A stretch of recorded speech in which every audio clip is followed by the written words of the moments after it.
और मुसलमानों का बजट यकीनन इस साल बढ़ा है, हम उसका वेलकम करते हैं, पर आज भी 0.69 है। आप बताइए, उसमें मुसलमान है, उसमें क्रिश्चियन है, उसमें सरदार जी है, उसमें बुद्धिस्ट है, उसमें जैन है, उसके अंदर कास्ट है। 6 कौम के लोग आज 20% के करीब है और बजट में हमें 0.69 का परसेंटेज मिलता है। ये कहाँ मुनासिब है बताइए? उसमें भी हमारा बजट लाइफ हो जाता है। इसलिए हम मुस्लिम कायदीन तमाम एक प्लेटफॉर्म पर जमा होना चाहिए। मुसलमानों के मसाइल के बारे में हम मुत्तहिद होना चाहिए। मैं हमारे आरोग्य साहब काफी हमारे साथ कॉपरेट कर रहे हैं, मैं उसका वेलकम करता हूँ, मगर हम तमाम के तमाम एक प्लेटफॉर्म पर जाकर और हम अपने पार्टी के वफादार होना चाहिए, इसमें कोई शक की बात नहीं है। मगर जब हमारे कौमी मसाइल आते हैं तो हमें एकजुट होकर काम करना पड़ता है। स्कूलों का हाल मैं आपको एक फिगर बताऊंगा।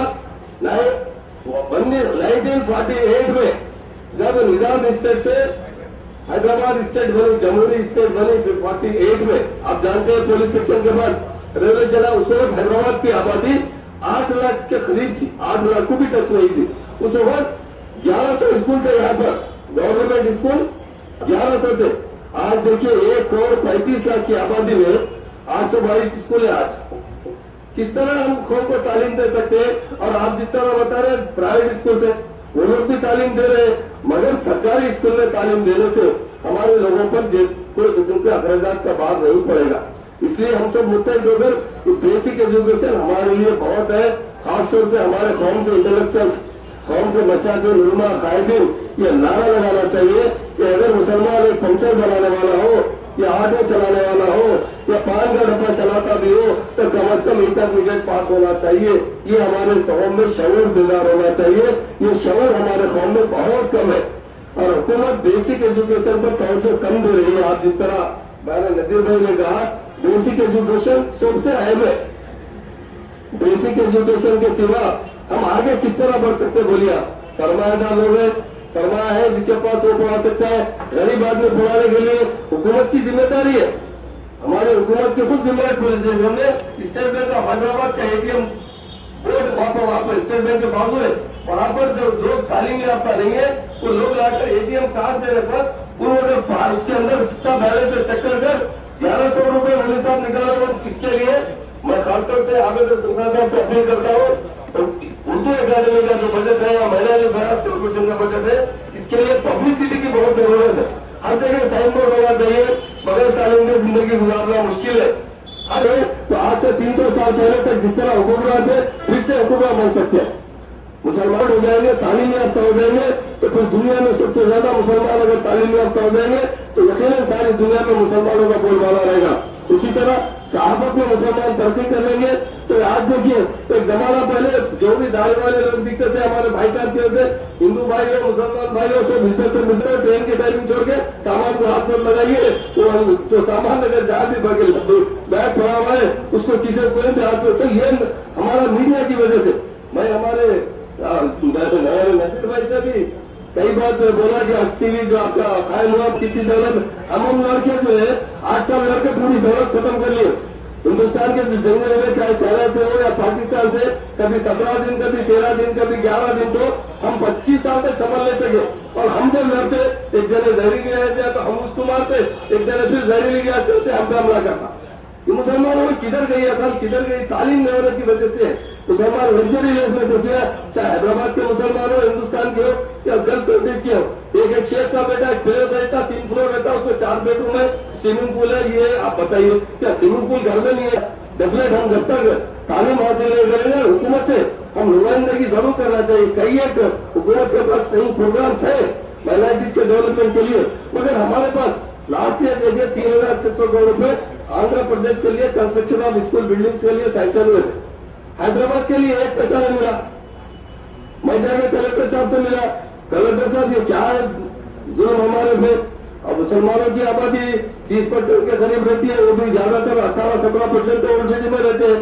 एक पैसा भी कंस्ट्रक्शन ऑफ बिल्डिंग का आपको हैदराबाद को नहीं दिए, तो वो बोले आपके पास कोई जगह नहीं बची स्कूल बनाने के लिए। मतलब आप जरूरत हो आगे बढ़ जाइए, पानी शरीफ के लगते भले आज का ट्रांसपोर्ट इजी होगा, आप ऐसा क्यों निगलेक्ट कर रहे हैं? तो मेरा मतलब क्या है, हम ज्यादा से ज्यादा जो खुले जमीन है वहां पर ओन बिल्डिंग होना चाहिए स्कूल की।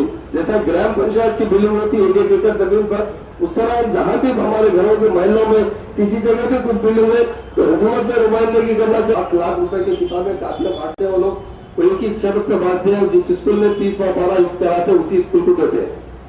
वो जिस स्कूल में जिस बच्चों को, मुस्लिम बच्चों को हिफ्ज कराते हैं 30 बच्चों को 30वां पारा अगर एक बार हिफ्ज कर लिया तो फिर उसको कभी भी जिंदगी में या नमाज पढ़ने की पूरी तंगी उसको मतलब लापरवाही महसूस होती है ना, जब याद होने से इबादत के लिए आगे बढ़ता है। और मुसलमानों में अखलाक दिन ब दिन गिरते जा रहे हैं, ये उसको कि ये तालीम न होने की वजह से। पुराने शहर के वाकया अगर आप सुने तो दंग हो जाएंगे।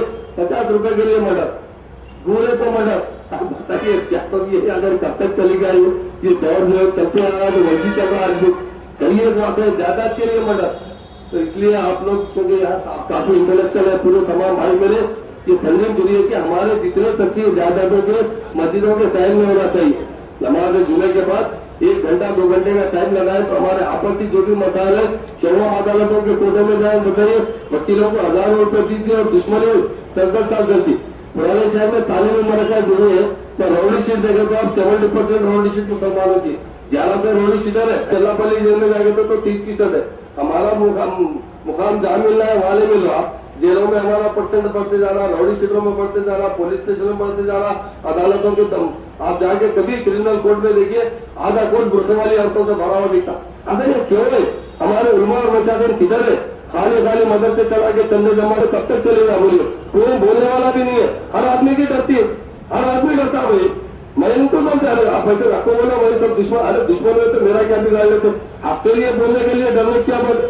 मेरे दारुसलाम बुलाए करे, मैं जैन के बोला मुसलमान की तबाही के जिम्मेदार मुस्लिम कायदीन बोला, मुस्लिम उलमा मुस्लिम मजाहिदीन सभी है। हमारे पास पैसा है तो हम भाग वाले की मदद करना चाहिए ना सब। अंग्रेजों देखिए कुत्ते बिल्लियां पाले तो भी पैसे छोड़ के जा रहे। हम हमारे कौम पे वो गरीब आदमी है तो उसके बारे में गौर करने क्या देखिए नहीं कर रहे। इसलिए हमें डटकर आज बात करना चाहिए, डटकर बोलना चाहिए। हमें डरने की जरूरत नहीं है। हम कोई चीज में जो भी देने वाला अल्लाह ताला है, किसी को भी। हमारे केसीआर साहब भी जब भी मांगते तो बोलते हो अल्लाह मेरे पास दे रहे, अंदर नहीं है। जरूर आज मुझे भी काफी दिनों के बाद मौका मिला, जरूर मिला, तो हम भी मेहनत करेंगे, जुस्तजू करेंगे। आज नहीं तो कल जरूर रेवोल्यूशन आएगा, तालीमी रेवोल्यूशन जो है उसके लिए मैं तमाम हमारे भाइयों से अदबन गुजारिश करता हूँ कि मैं 24 आवर्स अवेलेबल हूँ। जब भी चाहे आप, भाई तो आते रहते हैं। मेरे लायक गवर्नमेंट थी, किरण रेड्डी साहब भी इस्तेमाल से आगे थे। लास्ट ईयर भी आपकी गवर्नमेंट थी, आप इस साल बजट बढ़ाए, डेफिनेट मैं वेलकम करता हूँ। आज भी बजट के अंदर आप देखिए 4-5 क्लास है इसके अंदर, टोटल देखे तो 20% हम लोग ऐसी मतलब मुस्लिम सरदार जी, क्रिश्चियन, बुद्धिस्ट, कायस्ट तो सब मिला 20% लोगों को आप जो है 0.7% का बजट दे रहे हैं। ये कौन सा कैलकुलेशन है? कौन से आपके पास इंटेलेक्चुअल है जो IAS ऑफिसर आपको बजट बता रहे? उसमें भी आप जो है लैक्स होता बजट, 2 लाख होता। आप क्या करते? बजट का पहला इंस्टॉलमेंट करते थे सितंबर, अक्टूबर, नवंबर, दिसंबर में देते, जब तक सबके बजट था जब देते जाते। अब बजट होते देता मैं। और हमारा बजट जो भी माइनॉरिटी फाइनेंस कॉर्पोरेशन का बजट है वो पहला इंस्टॉलमेंट आप निकाल के देख लिए दिसंबर जनवरी में। आप बड़ी मुश्किल से मार्च का महीना आता जब हम सब पीछा पड़े तो एक आध इंस्टॉलमेंट देते। 15 मार्च के बाद आपके पास 2 इंस्टॉलमेंट 15 मार्च तक देते। इस तरह दे सकते लोन है। मैं यहाँ नहीं, दिल्ली जाकर रहमान साहब से भी नुमाइंदगी करके रहा, यहाँ भी अहमदुल्ला साहब से भी नुमाइंदगी करा कि शादी सिस्टम है वहां पर। शादी में देखिए कालीपुर का अच्छा 11,000 का दावे लाके बेचेंगे तो 1100 आ रहे पलंग दे रहे शादी के जुआ। मैं बोला आप दूल्हा दुल्हन को बुलाइए, जो उसमें निकाह पढ़ाइए, 50,000 का डीडी बना के उनको दे दीजिए, खत्म। आज ये चुनाव को पाल रहे बड़े को पाल रहे, पत्थर गड्डी के साड़े ला रहे, 300 रुपए की साड़ी लाते बिसक के एक दिन में पड़ जाती दुल्हन के पास। हमको जो है आप नगद पैसे दे दो, हमको सबसे ज्यादा जरूरत पैसे की है। आप अलीपुर का अच्छा था तो 9,000 से 11,000 ले आके भेजे तो 1,100 रुपए ले दे रहा हूँ। कई कुछ लोगों को भाव है आप 50,000 रुपए शादी के दिन मियाँ बीवी को बुलाओ और हजरत में हमेशा शादी के लिए आप देखिए, आप कोर्ट में शादी करो 11 रुपए में होगी, शर्म की बात। मुसलमान शादी करो तो 1100 रुपए तो काजी साहब को देना पड़ा। किसी के पास 1100 नहीं है। केवल हजरत में कैंप लगाओ, जो भी शादी करना चाहता है सीधी आके शादी कर लेके जाओ। बोलो मैं बोला आखिर में मजबूरन जाके हम कोर्ट में तो भी कर लेंगे शादी, क्या करेंगे? तो फिर आपके खाते इतने पैसे मांगे तो कहा से देंगे? तो लिहाजा बहुत से चीजों में हमें सुधार की जरूरत है। तो मैं बोला कि महिला के एक बैंक लगाओ, महिला की cooperative bank, Darussalam cooperative bank है, 55,000 का वीडियो दिला करके लेके चल रहे, वो भी तो चल रहा ही चल रहा। मगर मैं उनसे एक तजवीज पेश करा कि आप हमारा अपना एक महिला की कोऑपरेटिव बैंक करो, और जो लोगों को सब्सिडी देना चाहते इस मरतबा काफी बड़ी रकम है, 200 करोड़ का गरीब है। मैं बोला डायरेक्ट दे भैया, 35,000 रुपए 30,000 सब्सिडी दे रहे, 30,000 रुपए कोई ऑटो भी कमाओ से 20,000 ऑटो सैंक्शन ले। मैं मिनिस्टर साहब को बोला 1,000 ऑटो मुस्लिम को दे, मुस्लिम को 1,000 ऑटो में 1,50,000 का ऑटो है, अगर आप 30,000 का डीटी कंपनी का नाम पे दे देंगे, 1,200 रुपए किराया, और 3 साल में तो जाती है। कुछ ऐसा काम करो जिससे हमारे कौम को डायरेक्ट फायदा पहुंचे। आप यूं डायरेक्ट इंग्लैंड तक वो हाथ पहुंचता नहीं तो निवाला पूरा नीचे गिर जाएगा, पूरा खत्म हो जाता। इसलिए हम बहुत से चीजों पे नर्सरी के लिए मेरे को लाते रहते और पैकेज बोलते अहमद भाई तो सोचते रहो भाई एडमिशन का मामले में आपने आया बोल, अब क्या बोलूंगा, अरे आप इतने पैसे नहीं है तो गरीब मुसलमान कहाँ से देता भाई, आप लेना है जिससे कमाना है, कमाते आप लोगों के पास मिले हैं, करोड़ों रुपए का मालिक है, गरीब नहीं है आप, सब गरीब है, स्कूल का बिल्डिंग कंस्ट्रक्शन चल रहा है, कुछ ले रहे तो कोई बात नहीं, आप लग्जरी लाइफ में करोड़ों रुपए करा, चीज के लिए तैयार हूँ आपके लिए। और लोगों में शऊर बिल्डअप करना चाहिए, और हमारे चेयरमैन साहब ने ताकि अखबारों के जरिए हिस्सा लेंगे, और अखबारों में क्या होगा, एक बात बताता हूँ, बहुत पैसे लग जाए, आज उसकी भगवत की बिल्डिंग है, पूरे बोर्डर डाल के किराए से ले रहे हैं, आप कम से कम मुसलमानों के स्कीम डालो, वोटर लिस्ट में नाम लिखाओ, तुम्हारे बच्चों को तालीम दिलाओ। आवेदन साहब से मैं गुजारिश कर रहा हूँ, आज उसके बोर्डर पहले मिटाइए, मिटा के कौन के अवेयरनेस को लगाए, मुस्लिम अवेयरनेस के बोर्ड होगा, आप अपने बच्चों को तालीम दिलाइए, बगैर तालीम के बाद आपका बच्चा जिंदगी गुजारना मुश्किल है, लिख के लगाइए, जाते जाते कम से कम तो पढ़ते तो सुनाता रहे, और तेरे बच्चे को पढ़ाते क्या लिखा हुआ नहीं पढ़ाएंगे तो बाद में जिंदगी गुजारना मुश्किल।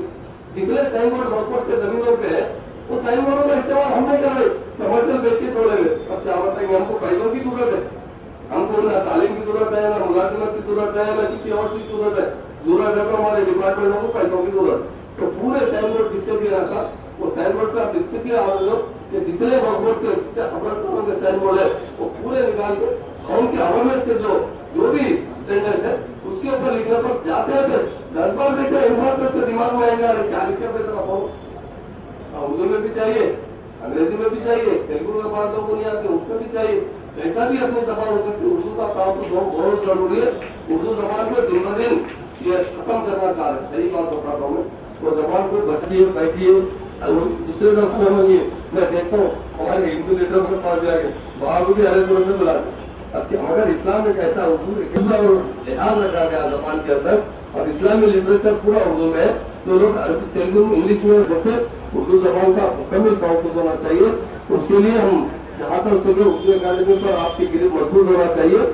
फिर आबिद भाई से बोला कि मैं एक हफ्ते में जो है वहाँ कैंप लगाने वाला हजर पे आप भी उस दिन जरूर तशरीफ आना, जो लोगों की आपकी स्कॉलरशिप के जो मसाइल रहेंगे, आज तक कोई भी लीडर दिल्ली से मैं हजर पे कैंप लगाऊंगा, कैंप लगा के तमाम स्कूल के जहाँ जहाँ मसाइल है जिसको स्कॉलरशिप ने मिला उस दिन आए, तो जब तक यदि हमारे चेयरमैन साहब भी रहेंगे, जो भी लोग रहेंगे, आबिदा खुद भी रहेंगे, तो अपने नुमाइंदगी करते हुए हमारे बलिस्तान बजट पिछले साल से डबल से ज्यादा लास्ट ईयर 469 का, इस साल 1020 से हमारे, इसका डेफिनेट हम वेलकम करते हैं, ऐसी बात नहीं, मगर हमारे लिए कम से कम 5,000 करोड़ का हो।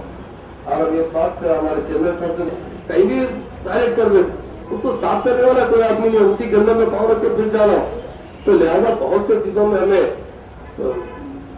दुरुस्ती की लाने की जरूरत है। इंशाल्लाह हम आज अल्लाह ताला तो आपकी दुआओं से हमको भी अल्लाह में छोटा मोटा एक मामूली सा ड्रेस तो दे चुका है कांस्टेबल का, जरूर हम जद्दोजहद करते रहेंगे, लड़ते रहेंगे, और मेरे लायक जो भी खिदमत मैं सपना मुझे जो है वो जॉइंट कमिश्नर साहब फोन करे,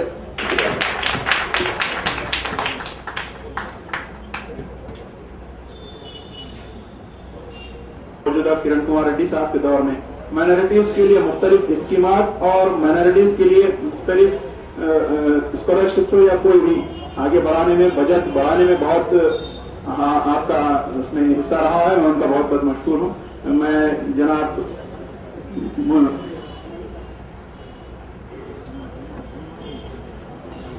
थोड़ा पीछे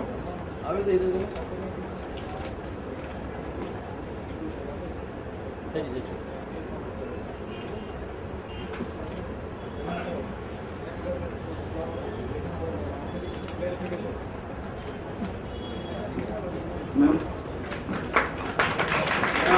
रियाज साहब को गुजारिश करता हूँ कि वो मेहमान साहब को बुके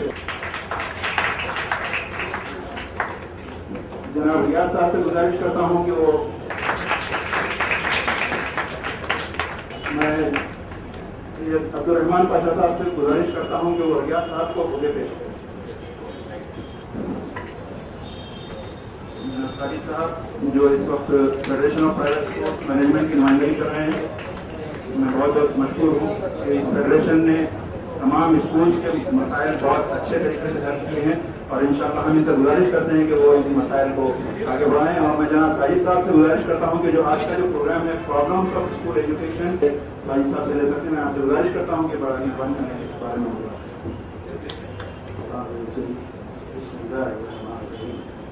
अस्सलाम वालेकुम रहमतुल्लाहि व बरकातहू। मोहतरम आबिद रसूल बादशाह,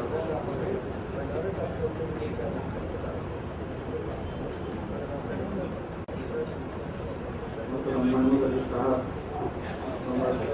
मोहतरम सरदार रोजिज सिंह साहब, मोहतरम रियाज खान आता, वहाँ पे लीडर पहुंच जाते हैं और बोलेंगे वोट हमको दीजिए, हम तुम्हारी खिदमत करेंगे। और हमको जब बन जाते हैं एजुकेशन मिनिस्टर जो भी है, जैसे भी है गवर्नमेंट के लोग, अब बोलते हैं कि 1000 गज जमीन लाएंगे ग्राउंड के लिए। कहाँ लाएंगे? पहली जन बोलते रहिए, कहाँ से लाएंगे बताइए आप। और दूसरी बात, और स्कूल चलाना जुर्म है। शराब खाना खोल सकते हैं बगैर इजाजत, आप डेयरी फार्म खोल सकते हैं, शादी खाने खोल सकते हैं, स्कूल नहीं खोल सकते। बड़े अफसोस की बात है यार। और इस्लाम में तो सबसे पहली आयत इक़रा बिस्मिक रब्बिकल अज़ीम सबसे पहले पढ़ने के ताल्लुक से आयत उतरी। और जो है जब सबसे पहले अल-सुफ़ा जो चबूतरा बनाया गया एजुकेशन के बारे में बनाया गया, और ये बोले कि शांति निकेतन झाड़ के नीचे स्टार्ट हुआ था, देवबंद झाड़ के नीचे स्टार्ट हुआ था, लेकिन उनको कोई जेल नहीं हुई। और पता नहीं इस दौर के अंदर स्कूल चलाना एक जुर्म, और पता नहीं ये जो नोटिस ऐसे स्कूलों को आए हैं जो सलम में हम खिदमत कर रहे हैं, दूसरे मानों में हम जहाद कर रहे हैं। सही बात तो यकीन मानिए कि किसी बच्चे को तालीम दिलाना, वरना ये तमाम बच्चे कहाँ जाएंगे? गवर्नमेंट स्कूल में फैसिलिटीज नहीं, और प्राइवेट स्कूल 1-1 लाख 1.5 लाख रुपए की फीस है। और हम 200-300 रुपए में पढ़ा रहे हैं। इसका मतलब है कि हम चले जाना चाहिए, बच्चों को एजुकेट कर रहे हैं। और इनको 1.5 लाख रुपए जो 200 रुपए में पढ़ा, उन्हें 2 लाख रुपए जुर्माना बनना चाहिए। ये बात समझ में नहीं आ रही बात। अब रही बात इसका उर्दू की, उर्दू के ताल्लुक से हज़रत रसूल खान साहब मैं आपसे बहुत गुजारिश करना चाहूँ, जो बहुत ही इंपॉर्टेंट चीज है। पहले 2 क्वेश्चन होते थे, हिंदी एंड उर्दू, 40% 60%, मतलब 40% हिंदी के मार्क्स होते थे कंपोजिट उर्दू में, और 60% उर्दू के मार्क्स होते थे, 40% हिंदी के मार्क्स होते थे, जिसको कंपोजिट उर्दू कहा जाता था। और 8-10 जिलों के अंदर तेलुगु उर्दू सेकंड लैंग्वेज मतलब एक कंपल्सरी, मतलब स्टेट उर्दू लैंग्वेज डिक्लेयर किया गया। लेकिन वहां पर जो माइनॉरिटी है, देखिए मेजॉरिटी जो तेलुगु नोइंग है, मदर टंग कंपल्सरी है, स्टेट लैंग्वेज। आप केरला में जाएंगे, वहां पर मुसलमानों की भी लैंग्वेज तमिल है और मलयालम है, और दूसरे कौमों की भी लैंग्वेज वहां पर मलयालम है। तमिलनाडु में जाएंगे, तमिल मुस्लिम्स की भी लैंग्वेज जो है तमिल है, और अदर कौमों की भी जो लैंग्वेज है तमिल है। लेकिन हैदराबाद एक ऐसा मतलब शहर है जहां पे मदर टंग बिल्कुल ही क्या बोलना चाहिए उर्दू है, और उनकी जो सेकंड लैंग्वेज है तेलुगु, मतलब कि जो कंपल्सरी इंग्लिश।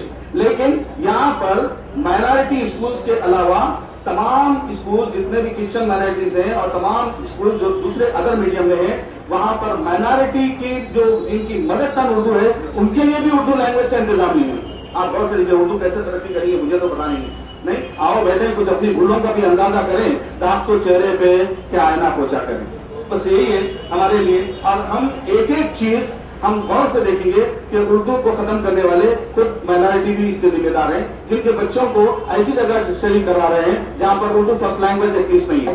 कम से कम जिस तरह सेकंड लैंग्वेज कंपल्सरी है माइनॉरिटी को और तमाम स्टेट के हर वो आदमी को, कम से कम 8-10 जिलों के अंदर जहां पे उर्दू सेकंड लैंग्वेज डिक्लेयर की गई, वहां पे जिनकी फर्स्ट लैंग्वेज तेलुगु हो, उनको या तो सेकंड लैंग्वेज उर्दू कंपल्सरी होना चाहिए, या फिर माइनॉरिटी जिनकी फर्स्ट लैंग्वेज उर्दू है उनको सेकंड लैंग्वेज तेलुगु कंपल्सरी होना चाहिए। इस तरह से उर्दू सीखेंगे, अदरवाइज नहीं सीखेंगे। यानी तो प्रोग्राम ऐसा होना चाहिए, फर्स्ट लैंग्वेज जिनका तेलुगु है 60% मार्क्स उनके तेलुगु में होना चाहिए, 40% मार्क्स उनके उर्दू में होना चाहिए। जिनकी माइनॉरिटी फर्स्ट लैंग्वेज उर्दू है, जिनके 60% मार्क्स उर्दू में होना चाहिए और 40% मार्क्स कंपल्सरी तेलुगु में होना चाहिए। आप अगर रैंकर्स को एसएससी के देखेंगे, जो बच्चा 100% मार्क्स इन क्या बनना चाहिए, मैथमेटिक्स और साइंस, सोशल स्टडीज में आया, वहीं पर आप देखेंगे जहां पर 20% मार्क्स लाना है।